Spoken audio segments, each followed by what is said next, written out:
सभ्यता और पुरुष प्रधान देश की हकीकत। क्या मतलब होता है सभ्यता और सामाजिक जिम्मेदारी का, और कितने लोग इन शब्दों के अर्थ का सच में पालन करते हैं। कितने लोग सार्वजनिक स्थानों पर सम्मानजनक व्यवहार करते हैं। कितने लोग स्वच्छता का ध्यान रखते हैं। कितने लोग यातायात के नियमों का पालन करते हैं। कितने लोग सार्वजनिक संपत्ति का सम्मान करते हैं। कितने लोग कला प्रदर्शन के दौरान सभ्य व्यवहार करते हैं, और कितने लोग दूसरों से विनम्रता से बात करते हैं।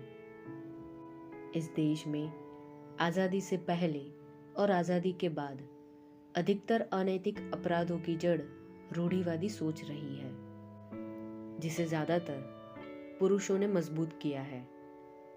कभी रास्ते पर पेशाब कर दिया तो कभी तंबाकू खाकर थूक दिया, कभी अर्धनग्न अवस्था में स्त्री से छेड़खानी कर दी तो कभी अनैतिक व्यवहार करके डरा दिया, कभी ईर्ष्या और तिरस्कार के बदले में स्त्री के चेहरे पर एसिड फेंक दिया तो कभी नशे की आड़ में दुर्व्यवहार कर दिया, कभी पैसों की लालच में स्त्री का सौदा कर दिया तो कभी सट्टे में हारने पर कत्ल कर दिया, कभी खाने में नमक ज्यादा होने पर पत्नी को थप्पड़ मार दिया तो कभी दहेज और मर्दानगी की आड़ में शारीरिक शोषण करके हैवान की तरह नोच दिया, कभी किसी और की बेटी, बहू और माँ के साथ शारीरिक संबंध के लिए जोर जबरदस्ती कर दी तो कभी जाति के आधार पर बलात्कार करने के बाद शरीर पर चरित्रहीन लिखकर नाली में फेंक दिया, कभी धर्म के नाम पर तो कभी रिवाजों के नाम पर, कभी परंपरा तो कभी झूठी प्रतिष्ठा के नाम पर। बरसों से अपमान ही हुआ है इस देश में स्त्री के अस्तित्व का। फिर भी सब खामोशी का दामन पकड़कर अब भी तमाशा देख रहे हैं। कितना पक्षपात है इस देश में कि अगर पुरुष स्त्री के किए छल को माफ करे तो महान, मगर स्त्री अगर पुरुष की धोखाधड़ी को माफ करे तो उसे गृहस्थी का नाम दिया जाता है। पुरुष अगर खाना बनाए तो कला, मगर स्त्री खाना बनाए तो उसे जिम्मेदारी का नाम दिया जाता है। पुरुष स्त्री का इस्तेमाल करे तो मर्दानगी, मगर स्त्री पुरुष का इस्तेमाल करे तो उसे चरित्रहीन घोषित किया जाता है। पुरुष धूम्रपान या नशा करे तो स्वाभाविक, मगर स्त्री करे तो बदतमीज और असंस्कारी जैसे उपनाम दिए जाते हैं। पुरुष दहेज की मांग करे तो रिवाज, मगर स्त्री भावी साथी के नौकरी, परिवार और संपत्ति को जानने में दिलचस्पी दिखाए तो लालची बुलाया जाता है। कितनी शर्मजनक हकीकत है ये कि सदियों से स्त्री पर जाति, धर्म और रिवाजों के नाम पर इतने घिनौने अत्याचार हुए, फिर भी इन परंपरा को निभाने वालों में ज्यादातर संख्या में स्त्री शामिल है। क्योंकि अब जब शिक्षा से वंचित रखा जाएगा, चार दीवारी में कैद करके डराया जाएगा, तो सोच में बदलाव कहाँ से आएगा। और शिक्षा होने के बावजूद भी अगर बचपन से विचारों में जहर फैलाया जाएगा, खुला आसमान दिखाकर जंजीर से बांधा जाएगा, तो भी सोच में बदलाव कहाँ से आएगा।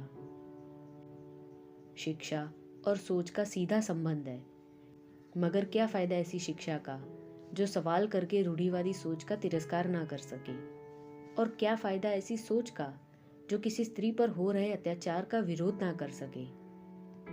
सामाजिक दबाव, परिवार की प्रतिष्ठा और डर की वजह से आज भी स्त्री दूसरी स्त्री के संघर्ष में सहारा बनने की बजाय रास्ते का कांटा बन रही है। पति अगर पत्नी के साथ धोखाधड़ी करके किसी और स्त्री के साथ संबंध बनाए तो भी पत्नी दूसरी स्त्री के साथ बुरा व्यवहार करती है, उस औरत को थप्पड़ मारकर, बाल नोचकर बीच राह में घसीटती है, मगर पति के चरित्र पर कोई सवाल नहीं करती। पता नहीं क्यों, मगर स्त्री होकर भी दूसरी स्त्री को समझने में इतने सारे लोग नाकाम क्यों हैं? क्यों कभी अपने विचारों और बर्ताव पर गौर नहीं करते? क्या प्रतिष्ठा को बचाने के चक्कर में गलत चीजों को बढ़ावा देना सही है? आखिर किस बात का डर है, और कब तक ये सब ऐसे ही चलेगा?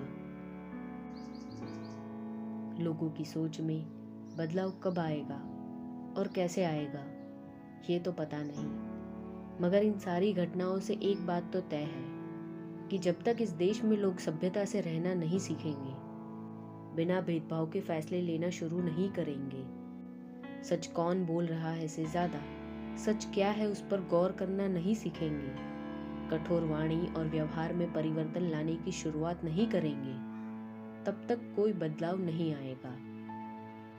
मगर ये देश हमारा है और इसे सही दिशा में प्रगतिशील बनाने की जिम्मेदारी हम सबकी है। अनैतिक व्यवहार करते लोगों को रोकना, हर इंसान का सम्मान करना, सभ्यता बनाए रखना, स्वच्छता का ध्यान रखना, नियमों का बिना किसी डर के पालन करना, भ्रष्टाचार का त्याग करना और मानवता की लाज रखना हम सबका कर्तव्य है। ये देश हमारा है और इसमें बदलाव लाने की जिम्मेदारी हम सबकी है। इस देश में बदलाव लाने की जिम्मेदारी हम सबकी है।